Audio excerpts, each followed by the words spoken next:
Coucou tout le monde, vidéo d'octobre et notamment on va parler de cette fin d'année 2024. Donc si vous ne me connaissez pas, bienvenue à vous dans cette vidéo. Je suis un intuitive thérapeute holistique et communicatrice animalière. J'accompagne autant les humains que les animaux en présentiel ou en distanciel. Donc je me trouve ici à la Maison du Mieux-être pour des rendez-vous en individuel, en présentiel et aussi en distanciel tout à l'heure.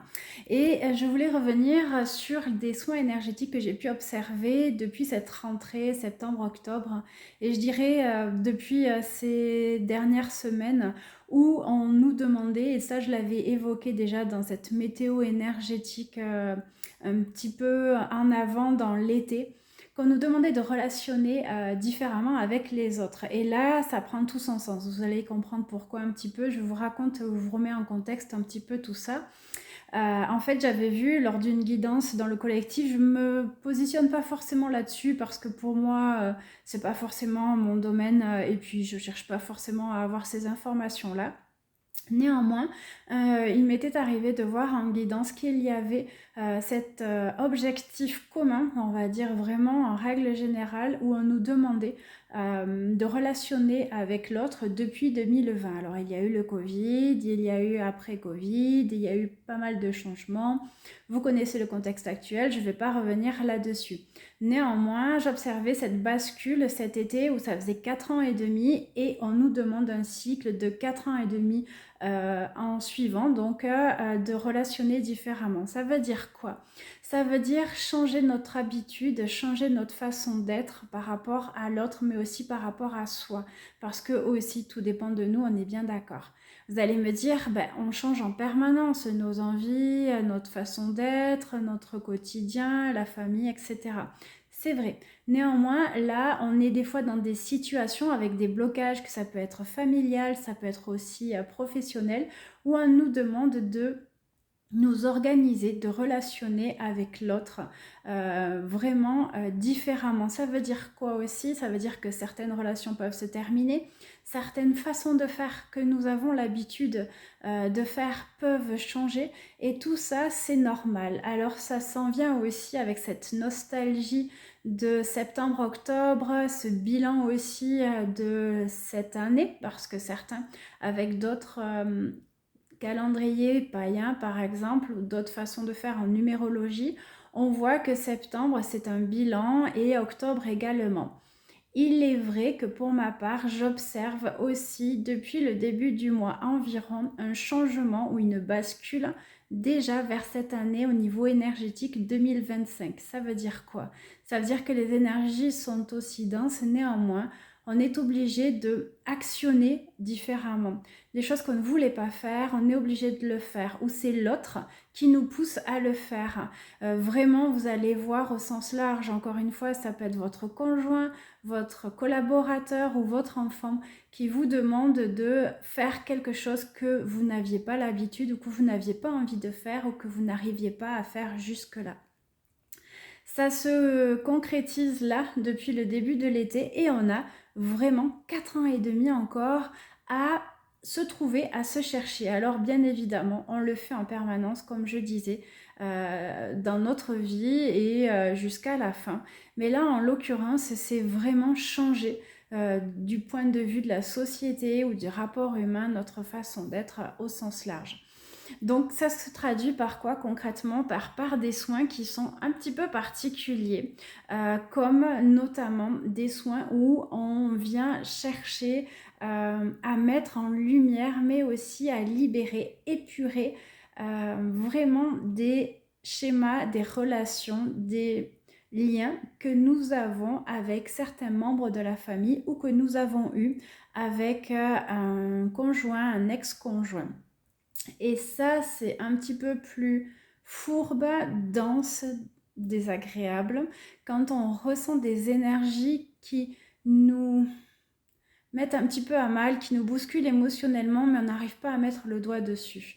On ne sait pas pourquoi, on a des vagues à l'âme. Alors comme je vous ai dit, c'est vraiment cette période qui nous met en plus l'accent sur cette sensation de deuil, de quelque chose qui est bizarre, parce qu'on nous demande encore une fois de changer et donc de ne plus faire comme avant. Ça fait peur, ça fait vraiment peur à tout le monde de changer. Mais néanmoins, on nous apprend petit à petit à le faire et parfois par la force des choses. Donc plus on va aller dans le temps et des situations ou des blocages ou des choses où on s'efforce, où on pense que des situations même amicales, hein, des relations où on se force, là en fait ça va nous amener à ce que ça se termine peut-être un peu plus brutalement, un peu plus durement, alors que on cherche ou on force à faire toujours comme avant. Vous avez compris l'idée. Et donc concrètement, depuis le début du mois environ, donc j'observe des relations, des changements dans les soins énergétiques qu'on vient épurer, libérer. Je ne suis pas à couper les liens parce que pour moi, on coupe jamais vraiment les liens. On actualise, on libère ce qui est important, ce qui est en conscience pour nous dans notre changement d'être pour vraiment libérer l'autre, mais aussi apporter plus de souveraineté dans notre énergie ou notre relation. Ça peut être vraiment des relations qui ont été et qui ne sont plus. Par exemple, des relations de couple qui se sont terminées depuis plusieurs décennies. J'ai pu le voir vraiment où il y avait encore des miasmes, des choses qui avaient besoin d'être libérées, qui remontaient à la surface d'une certaine manière dans l'empreinte énergétique de la personne et qu'elle était prête à lâcher et à se délester, qui venait l'alourdir, qui venait l'attrister et elle ne comprenait pas pourquoi il y avait cet écho encore, même si elle n'arrivait pas à identifier la personne. Je l'ai retrouvé également aussi pour des personnes avec leur enfant qui avaient besoin de relationner différemment, qui avaient besoin de mettre à jour vraiment leur façon d'être parce que leur situation évoluait, leur enfant grandissait aussi et leurs besoins avec. Par exemple, notamment avec une maman et sa fille aînée qui donc prend son envol avec l'envie de vouloir construire son propre foyer avec son compagnon. Et elle avait du mal à voir qu'est-ce qui bloquait, qu'est-ce qui avait besoin d'être mis en lumière là-dessus. Simplement le fait de devoir permettre à sa fille de lui donner plus cette confiance. Et on est reparti sur des schémas relationnels qu'elle avait elle-même avec sa propre maman. Sa maman étant décédée, elle n'arrivait pas à voir le lien et elle a cette capacité des fois de ressentir sa maman même décédée, mais elle ne trouvait pas ce lien avec sa maman. Or là, sa fille en fait lui met en lumière cette capacité qu'elle a réellement d'être autonome et de quitter le foyer pour pouvoir vraiment s'installer avec son conjoint. Et on a une façon d'être un peu particulière où on n'est pas compris dans notre entourage qui pourrait nous dire attention, elle est peut-être un peu jeune pour faire ça, ou attention, peut-être par rapport à certaines personnes parce qu'ils peuvent être influençables ou vulnérables. Et tout ça fait que ce sont les peurs généralement des autres qui parlent quand ils nous disent ce type de remarques. Et c'est souvent bienveillant, mais ça vient aussi nous chercher. Et donc, elle ne comprenait pas encore ce lien d'où est-ce qu'il venait. Et là, on a pu mettre en lumière, grâce à sa mamie, côté paternel, qui venait mettre en lumière une situation qu'elle avait connue. Donc là, on parle vraiment transgénérationnel. J'espère que vous me suivez, parce qu'il y a plusieurs sens là-dedans. C'est-à-dire que on part de la maman et de sa fille à lui faire confiance parce qu'elle a envie et tout se passe bien dans leur relation. Elles échangent très très bien, c'est fluide, mais elle avait du mal à comprendre qu'est-ce qui faisait la mettre à mal parce qu'elle était dans cette envie aussi de donner la chance à sa fille. Et là, en fait, c'était une situation de sa grand-mère qu'elle avait vécue qui lui disait que tu as le droit par rapport à la famille de faire ce que tu veux, même si les autres trouvent que tu n'es pas à la hauteur ou que tu ne fais pas les choses correctement. Et en fait, on venait mettre la même situation avec sa grand-mère qui était un peu le vilain petit canard de la famille et elle comprenait mieux ce que sa grand-mère avait vécu. Donc du coup, c'était aussi leur relation avec son grand-père, le fait qu'elle n'était pas comprise non plus et que ses autres enfants avaient touché du doigt cette personne parce qu'elle cherchait à s'émanciper, elle cherchait à sortir du lot par sa créativité, sa personnalité. Et cette maman, en fait, avait pas compris le blocage qui faisait qu'il y avait juste le petit déclic pour le passage, en fait, à permettre de donner l'envol et la propre liberté à sa fille, et peu importe comment est sa fille, parce que bien évidemment, quand on est maman, on sera toujours là pour sa fille. Mais c'était important de mettre en lumière vraiment génération après génération et libérer. Et je sentais le lien qui se libérait de peur, en fait, de l'élan quand un enfant quitte son foyer. J'espère que vous avez saisi toute cette nuance. En tous les cas, c'est très intéressant de revenir dessus parce que quand on nous demande de relationner différemment avec l'autre, c'est faire le deuil de ce que l'on a connu, de cette façon d'être, peut-être aussi de ce que nous avons vécu dans le même toit, mais c'est aussi pour changer et vivre autrement. La vie nous amène pas à pas à être capable de prendre en conscience, en considération l'idée, à y réfléchir dessus et à se dire ok, je fais confiance à la vie pour que mon enfant puisse prendre son envol. Donc ça, j'ai trouvé ça formidable parce que ça venait, grâce à sa mamie aussi, comprendre plein de choses, la rassurer, lui dire qu'elle était sur la bonne voie parce qu'elle lui a transmis d'autres messages plus personnels et elle était contente parce qu'elle pouvait être plus apaisée dans la vie active de sa fille et ce nouvel élan. Donc voilà, je vous donne une idée de plein d'enchaînements. Prenez ce qui vous parle encore une fois et voyez comment ça résonne dans votre vie et dans votre façon de relationner avec l'autre ou vos enfants ou les générations d'avant parce que on pointe du doigt mais on ne se met jamais à la place de l'autre aussi et ça c'est très important de savoir ce que l'autre ressent.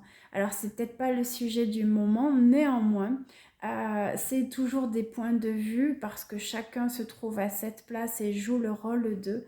Mais c'est en discutant, en échangeant avec l'autre qu'on se rend compte également de tout ça. Donc c'est vraiment une période très très dense, très compliquée parce que des fois les tensions se font encore plus percevoir, le contexte sociétal, les pressions que l'on a, que la société aussi donne sur le poids des épaules aussi de la famille, du carcan, avec cette empreinte et cette façon de, comment dirais-je, de aussi éduquer son enfant. Bref, vous avez compris, et il y a vraiment différentes notions aujourd'hui que l'on revoit, que l'on trie, que l'on distille, des liens qui se remettent à jour, qui se libèrent. Cela, ça part de quelque chose de très dense et petit à petit, ça nous apaise, ça nous soulage et ça nous libère. Et on a une légèreté qui derrière, du coup, se fait ressentir avec cet apaisement et cette sérénité, en tous les cas, que la maman a perçu encore hier. Donc si ça vous parle, n'hésitez pas à marquer en commentaire si vous aussi vous êtes dans cette nostalgie, cette vague à l'âme de, pas forcément l'ancien, mais de ce que vous aimez et qui ne vous ressemble plus ou que vous n'arrivez plus à retrouver ou du moins qui ne vous convient plus. Parce que c'est tout ça où réside le challenge de la vie actuelle où on nous demande de ne pas faire du réchauffé, mais d'essayer de nous stimuler à passer dans l'action, dans la nouveauté et dans le changement. Je suis tout cas avec vous, on est là aussi à le voir ensemble en soins, en plus de la grande fatigue que tout le monde ressent parce que cet été on n'a pas fait le plein avec le soleil qui n'a pas été toujours présent ou des énergies qui étaient denses où c'est venu travailler fortement et on n'a pas eu ce sentiment de répit. Donc si vous le souhaitez, on peut le voir en soins. On peut le voir ensemble, on peut démêler, déconstruire des schémas, mais aussi permettre à soulager des tensions, un stress, apaiser aussi votre corps pour un mieux-être, pour entamer cette saison qui vous demande de rentrer encore plus dans cette introspection. Et quand vous avez la possibilité, grâce à vos énergies, d'avoir un éclairage différent, avec un petit peu plus de hauteur, ben, on a un éclairage qui nous permet, main dans la main, d'avancer autrement et je dirais plus sereinement. Je suis tout cœur avec vous encore une fois pour toutes ces énergies et cette densité que nous ressentons pour cet automne. Et encore une fois, on est dans cette étape où on fait le tri encore et ça nous demande du temps, de l'énergie. Donc, soyez bienveillants avec vous. Soyez vraiment à l'écoute de votre corps, de votre rythme, parce que on n'arrive pas forcément à passer à l'acte quand on est fatigué. Donc il nous amène intuitivement ce dont on a besoin et c'est pas toujours ce que l'on aimerait. Donc soyez vraiment encore une fois en douceur avec ce que vous êtes, votre énergie ou votre corps pour faire de grands pas vers ce changement qui vous correspond mieux, même si vous ne savez pas où est-ce que vous allez. Faites confiance en tous les cas parce qu'on vous amène vers quelque chose qui vous va mieux. Je suis là si vous le souhaitez en soins individuels, en présentiel comme en distanciel pour vos enfants ou pour vous-même. En attendant, prenez soin de vous et je vous dis à tout bientôt pour une prochaine vidéo.